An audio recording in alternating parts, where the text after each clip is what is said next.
अस्सलाम वालेकुम वरहमतुल्लाहि वबरकातुहू। क्या बारिश के मौसम में आपका दिल भी करता है कुछ चटपटा, कुछ क्रिस्पी खाने को? तो जब भी हमारा दिल करता है ना कुछ चटपटा, कुछ क्रिस्पी खाने को, तो सबसे पहला नाम जो हमारे ज़हन में आता है वो आता है पकौड़ों का। क्योंकि पकौड़े जो हैं वो सबको बहुत ज़्यादा पसंद होते हैं और बारिश के मौसम में तो सभी इसको खाना पसंद करते हैं। तो आज मैं आप लोगों के साथ ऐसी एक मज़ेदार सी क्रिस्पी चटपटा पकौड़ों की रेसिपी शेयर करने जा रही हूँ। उसके लिए मैंने यहाँ पे लिए थे आधा किलो आलू, जिनको मैंने बारीक-बारीक लच्छों में काट लिया है। जिस तरह हम फ्राइज़ काटते हैं बिल्कुल इसी तरह, लेकिन उनसे मैंने बारीक काटा है ताकि पकौड़ों में ये अच्छे से गल जाएँ, फ्राई हो जाएँ। 3 मीडियम साइज़ के प्याज़ों को भी मैंने बारीक-बारीक स्लाइसेस में काट लिया है और इनके लच्छों को मैंने खोल लिया है ताकि हमारे पकौड़े जो हैं वो दिखने में भी खूबसूरत लगें। एक छोटे साइज़ का टमाटर मैं बारीक-बारीक इसके अंदर काट के ऐड कर रही हूँ। आप चाहें तो टमाटर को स्किप भी कर सकते हैं, लेकिन ये पकौड़ों के फ्लेवर को एनहांस करेंगे। यहाँ पे मैंने 3 हरी मिर्चों को बारीक-बारीक काट के ऐड कर दिया है। मसाले ऐड करेंगे, तो मसालों में सबसे पहले हम इसमें डालेंगे लाल मिर्च का पाउडर 1.5 खाने का चम्मच। आप इसको अकॉर्डिंग टू टेस्ट कम या ज़्यादा कर सकते हैं। मैं ज़रा थोड़े से तीखे बना रही हूँ, चटपटे बना रही हूँ। चौथाई चाय का चम्मच हल्दी पाउडर ऐड किया है, 1 चाय का चम्मच हम इसमें नमक ऐड करेंगे और साथ ही हम इसके अंदर ऐड कर देंगे 1.5 खाने का चम्मच दरदरा कुटा हुआ खुश्क धनिया। पकौड़ों में दरदरा कुटा हुआ खुश्क धनिया मस्ट ऐड किया करें, ये इसके फ्लेवर को एनहांस करता है और ये इसका मोस्ट इम्पॉर्टेंट इंग्रीडिएंट है, मस्ट ऐड किया करें। तो धनिया ऐड करके हम सारे मसालों को हम मिक्स करेंगे। बेसन हम अभी नहीं डालेंगे। मसालों को आलू और प्याज़ के साथ हम इसी तरह अच्छे से मिक्स करेंगे। तो यहाँ पे आलू और प्याज़ जो हैं वो बहुत अच्छे से मिक्स हो गए हैं मसालों के साथ। इस स्टेज पे हम इसके अंदर डालेंगे बेसन। तो 1 कप मैंने भर के इसमें बेसन लिया है। ग्राम में देखा जाए तो ये 250 ग्राम होगा, 1 पाव बेसन है। सारा नहीं ऐड करेंगे, आधा ऐड करेंगे और आधा ऐड करने के बाद हम इसको अच्छे से मिक्स करेंगे। पानी अभी हम इसमें बिल्कुल भी नहीं ऐड करेंगे, इसको ऐसे ही मिक्स करेंगे आलू और प्याज़ों के पानी के साथ। जो सबसे बड़ी गलती लोग अक्सर करते हैं पकौड़े बनाते हैं वो यही करते हैं कि एक साथ सारा बेसन ऐड कर देते हैं, ऊपर से पानी ऐड कर देते हैं और उसका घोल बना लेते हैं। इससे क्या होता है कि पकौड़ों का बैटर जो है वो पानी में तैरना स्टार्ट हो जाता है, क्योंकि आलू का पानी, प्याज़ों का पानी और साथ आप जो पानी अंदर ऐड कर देते हैं तो वो इतना ज़्यादा पानी बन जाता है और पकौड़े भी इसके जो है वो सॉफ्ट बनते हैं। तो आपने पानी जो है वो स्टार्ट में ही नहीं ऐड कर देना है, ज़रूरत होगी तो लास्ट में ऐड करेंगे।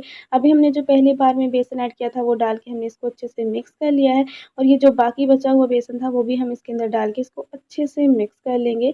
और यहाँ पे मैंने अभी तक इसमें पानी नहीं ऐड किया है और मुझे ज़रूरत भी नहीं महसूस हो रही है पानी की, क्योंकि आलू का और प्याज़ों का अपना ही पानी इतना ज़्यादा है। तो यहाँ पे मैंने अच्छे से पकौड़ों का मिक्सचर जो है वो मिक्स कर लिया है और यहाँ पे आप पकौड़ा बना के देख लें कि पकौड़ा बन रहा है तो बहुत ईज़िली लच्छेदार सा पकौड़ा जो है वो बन रहा है। तो पानी की हमें ज़रा भी ज़रूरत नहीं इसके अंदर पड़ी है। इसको हमने ऐसे ही घोल लिया है, तो अब हम इसके पकौड़े बनाना स्टार्ट करते हैं। लेकिन अगर आपको इसमें पानी की ज़रूरत महसूस हो तो आप इसके अंदर हल्का-सा पानी का छींटा मार सकते हैं, लेकिन ज़्यादा पानी मत ऐड कीजिएगा, वरना आपके पकौड़े जो हैं वो क्रिस्पी नहीं बनेंगे। तो यहाँ पे हमने ऑयल को गरम कर लिया है, दरमियाना गरम ऑयल हम लेंगे पकौड़ों को फ्राई करने के लिए। ठंडे ऑयल के अंदर पकौड़े जो हैं वो फ्राई नहीं करेंगे, उससे पकौड़े जो हैं वो हमारे बहुत ज़्यादा चीड़े से बनेंगे, स्टिकी से बनेंगे। तो यहाँ पे हमने दरमियाना गरम ऑयल लिया है, उसके अंदर हम पकौड़े डालेंगे और ढीले हाथों से आपने पकौड़े डालने हैं ताकि पकौड़ों के लच्छे जो हैं वो बने रहें। बिल्कुल शेप बना के उसको दबा-दबा के नहीं डालना है, वरना पकौड़े जो हैं वो लच्छेदार नज़र नहीं आएँगे। तो यहाँ पे एक बार में जितने पकौड़े आए हमने कढ़ाई में डाल लिए और उसको हम मीडियम फ्लेम पे फ्राई होने देते हैं ताकि पकौड़े हमारे अंदर तक फ्राई हो जाएँ। तो यहाँ पे पकौड़े जो हैं वो एक साइड से अच्छे से फ्राई हो गए हैं, तो इनकी साइड को हम चेंज करते हैं और आप देख सकते हैं पकौड़ों के कितने अच्छे से लच्छे बने हैं।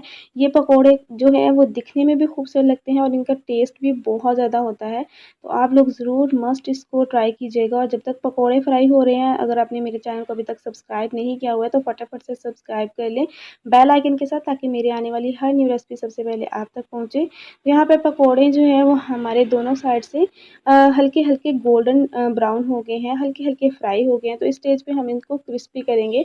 तो क्रिस्पी करने के लिए हम सबसे पहले इसको हल्का-सा प्रेस करेंगे ताकि इसका एक्स्ट्रा मॉइस्चर जो है वो बाहर आ जाए पकौड़ों का। पकौड़ों को प्रेस करने के बाद हम इसकी फ्लेम को मीडियम टू हाई कर देंगे और मीडियम टू हाई फ्लेम पे हम इसको लगातार चम्मच चलाते हुए 2 मिनट के लिए फ्राई कर लेते हैं, ताकि इनका कलर भी खूबसूरत हो जाए और ये एक्स्ट्रा क्रिस्पी हो जाएँ।